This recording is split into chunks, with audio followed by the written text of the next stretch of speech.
अथवा भौतिक साधन है। हम ऐसे कह सकते हैं बल वह भौतिक साधन अथवा बाह्य कारक है। बल वह भौतिक साधन अथवा कारक है जो किसी वस्तु की स्थिति में परिवर्तन कर देता है या फिर परिवर्तन करने का प्रयास करता है। कोई दिक्कत? बल वह भौतिक साधन अथवा कारक है जो किसी वस्तु की स्थिति में परिवर्तन कर देता है या फिर परिवर्तन करने का प्रयास करता है। जैसे ये मार्कर यहाँ मेरे हाथ में है, मैंने इस पर बल लगाया, इसकी स्थिति में परिवर्तन करके ऐसे कर दिया, ठीक। फिर इससे बल लगा के इसकी स्थिति ऐसे कर दिया, फिर ऐसे कर दिया, फेंक दिया, रोक लिया, ठीक। ये सब किसकी वजह से हो रहा है? बल की वजह से हो रहा है, ठीक। बात समझे? तो बल वह भौतिक साधन अथवा कारक है जो किसी वस्तु की स्थिति में परिवर्तन कर देता है या फिर परिवर्तन करने का प्रयास करता है। देखिए, ये जरूरी नहीं होता है कि हर जगह बल जो है किसी वस्तु की स्थिति में परिवर्तन नहीं करते ना। जैसे यहाँ पे किताब है, हमने इस पर बल लगाया, इस किताब को यहाँ लेके चले जाए, ठीक। इसकी स्थिति बदल ही नहीं, पहले इसकी स्थिति मेज पर थी, अब इसकी स्थिति मेरे हाथ में है, ठीक है।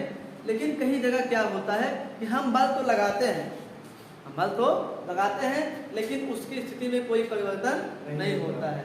क्या यहाँ पर बल का मान शून्य होगा?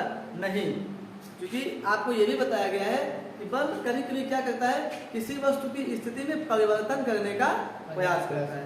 जैसे हम इस दीवार लगाए, जो इस दीवार को हम धकेलना चाहते हैं, इस समय हमने पूरा बल लगा दिया, लेकिन क्या इसकी स्थिति बदली? नहीं। लेकिन हमने इसकी स्थिति को बदलने का प्रयास किया, अर्थात हमने यहाँ पर भी क्या लगाया? बल लगाया। कोई दिक्कत? बल क्लियर है, ठीक है। तो स्थिर यांत्रिकी में बल दो प्रकार के होते हैं। कितने प्रकार के होते हैं? दो प्रकार के होते हैं। पहला होता है आपका संपर्क बल। क्या होता है? संपर्क बल। बताया गया आपको ऐसा बल जिनमें दो वस्तुओं के बीच में हम असंपर्क बल बता रहे हैं। पहले असंपर्क बल देख लो, ठीक। आपको पहले बता दे असंपर्क बल। ऐसा बल जिनमें दो वस्तुओं के बीच, ऐसा बल जिनमें दो वस्तुओं के बीच, ठीक है, संपर्क की आवश्यकता नहीं होती है। ऐसा बल जिनमें दो वस्तुओं के बीच न संपर्क की आवश्यकता नहीं होती है, असंपर्क बल कहलाते। नहीं समझ में? ऐसा बल जिनमें दो वस्तुओं के बीच संपर्क की आवश्यकता नहीं होती है, उसे क्या कहते हैं? असंपर्क बल कहते हैं। जैसे ये मार्कर है, ये स्वतंत्र रूप से अभी है ना, इसको छोड़ देते हैं तो नीचे गिर पड़ा। नीचे क्यों गिरा? क्योंकि इस पर नीचे की तरफ एक बल लगा है। तो क्या गुरुत्वाकर्षण बल और इसके बीच में कोई संपर्क हुआ? नहीं। लेकिन बल तो लगा ना। जैसे तो कभी ऊपर से हवाई जहाज में बैठा छोड़ दिया जाए, ठीक है, तो नीचे की तरफ गिरबा न गिरबा, नीचे की तरफ कहाँ गिरबा? क्योंकि नीचे की तरफ आपके पास एक बल का है। क्या उसकी सतह आपकी सतह में मैचिंग हो गई है? नहीं हो गई ना। लेकिन अभी आप क्या करो, एक वायुमंडलीय सीमा से बहुत बाहर चले जाओ, जैसे अंतरिक्ष में चले जाओ, तब तुमको वहां फेंक दिया जाए, तब तुम जमीन पर नहीं आओगे, वहीं अंतरिक्ष में से तैरते रहोगे, ठीक है। क्यों? क्योंकि वहां पर आपको गुरुत्वाकर्षण बल नहीं है, वहां पर गुरुत्वाकर्षण बल नहीं है। अगर बताया जाता है कि जो वैज्ञानिक वगैरह अंतरिक्ष में जाते हैं, अब चूंकि अंतरिक्ष में वैज्ञानिकों ने अपना सैटेलाइट रखा है, वो पूरा घर बनाया है सर, और वो घर में हमेशा जो है कुछ वैज्ञानिक रहते हैं, संख्या तो हमको नहीं याद है, लेकिन उनमें कुछ न कुछ वैज्ञानिक रहते हैं।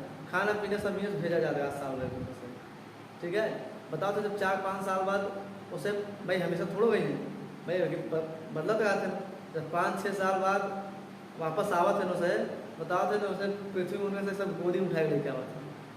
कैसे आवत है?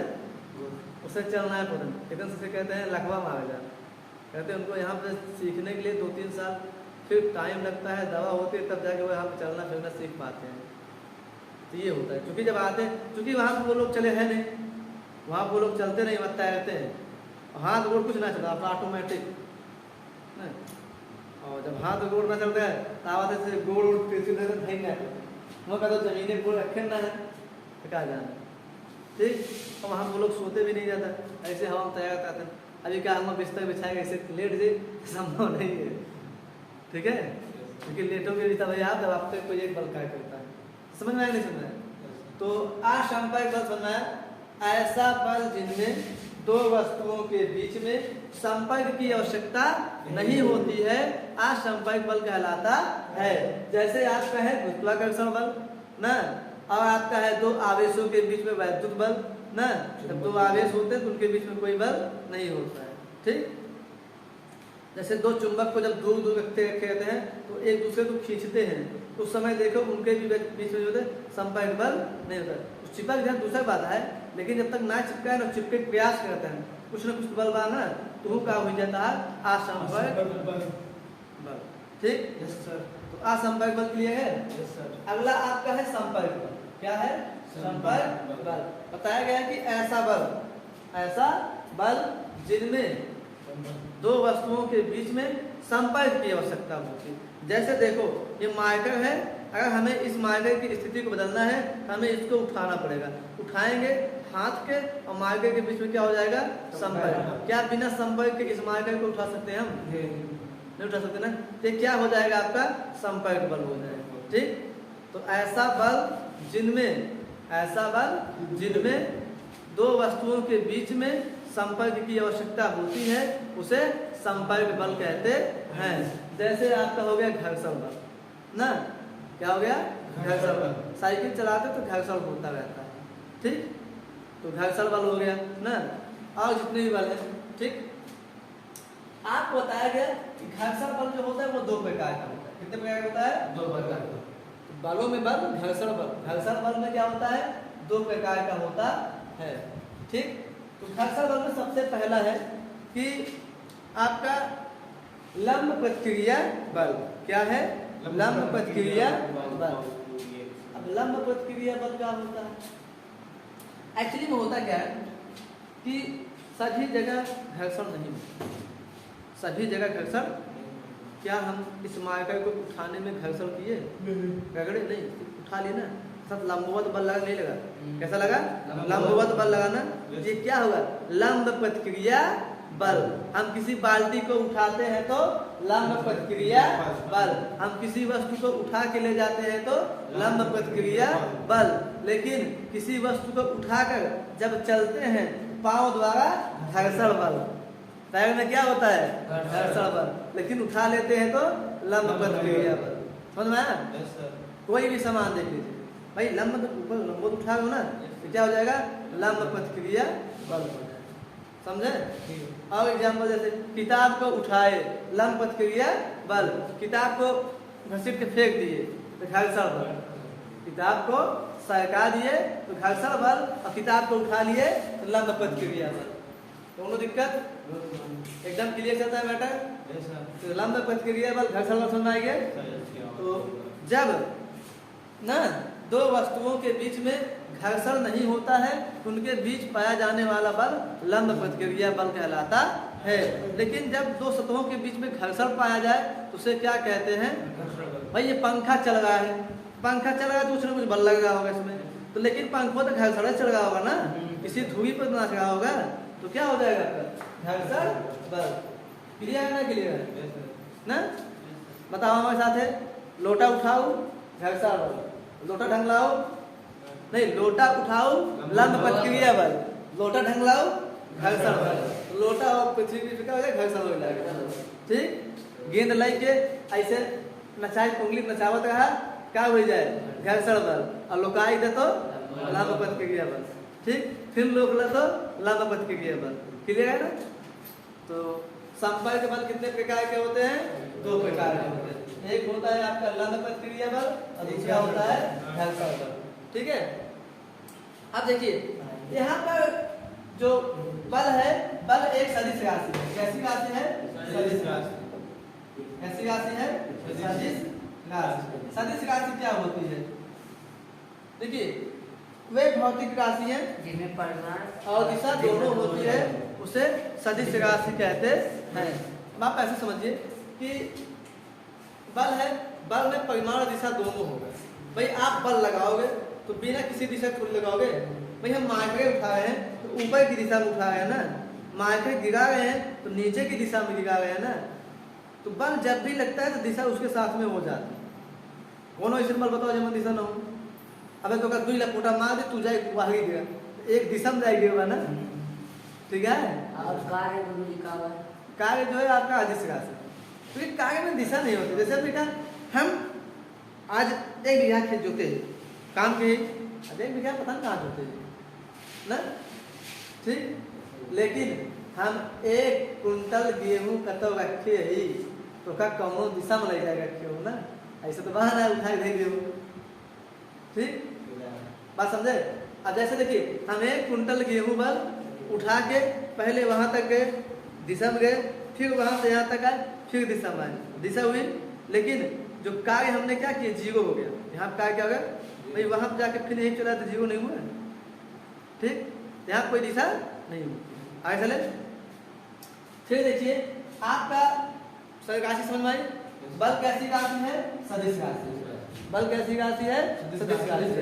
और जिन जिन राशियों में बल आएगा वो सभी क्या हो जाएगी, सदिश राशि, ठीक है।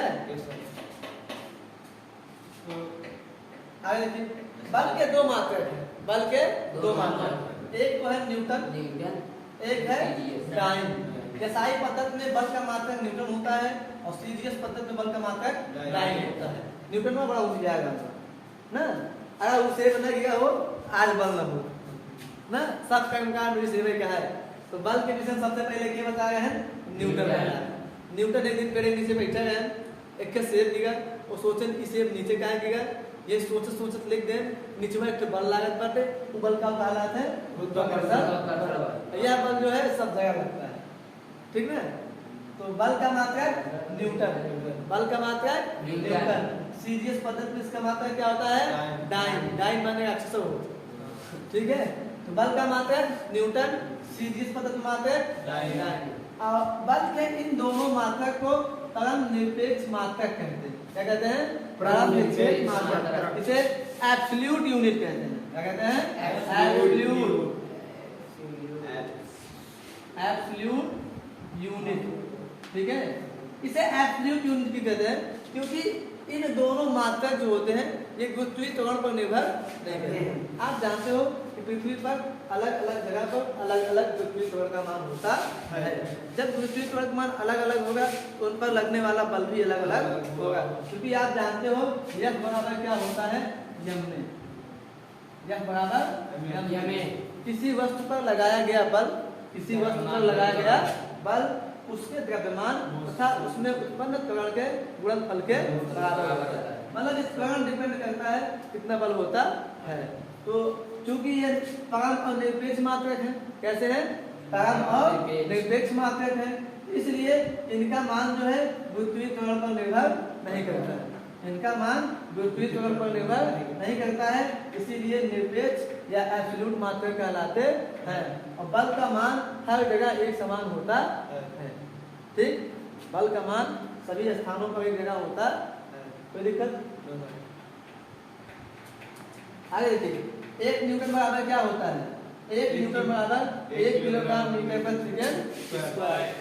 यहाँ से 1 न्यूटन की परिभाषा क्या है, यहाँ से 1 न्यूटन की परिभाषा है 1 न्यूटन बल वह परिमाण है।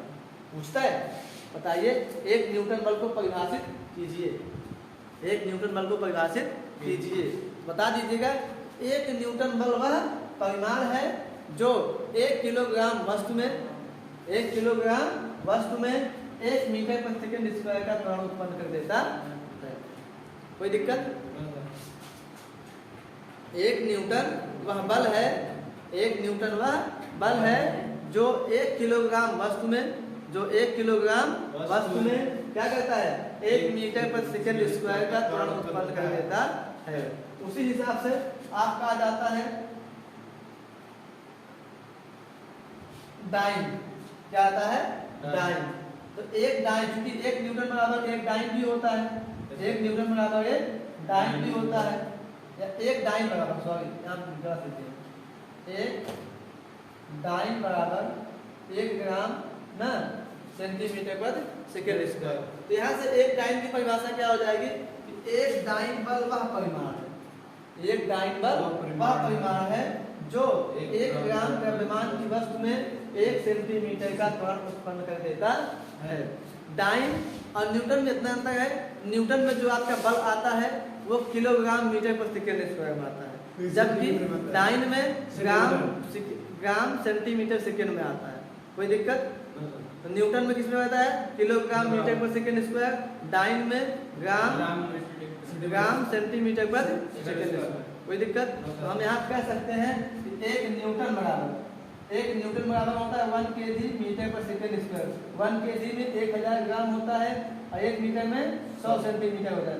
दोनों का गुणा कर लेंगे 10 की घात 5 ग्राम सेंटीमीटर स्क्वायर। अर्थात हम कह सकते हैं 1 न्यूटन बराबर ना 1 10 घात 5 दाएं ना, 1 न्यूटन बराबर 10 घात 5 दाएं। इतनी बात क्लियर है? Yes sir. No suspense? No sir. आधा घंटा लग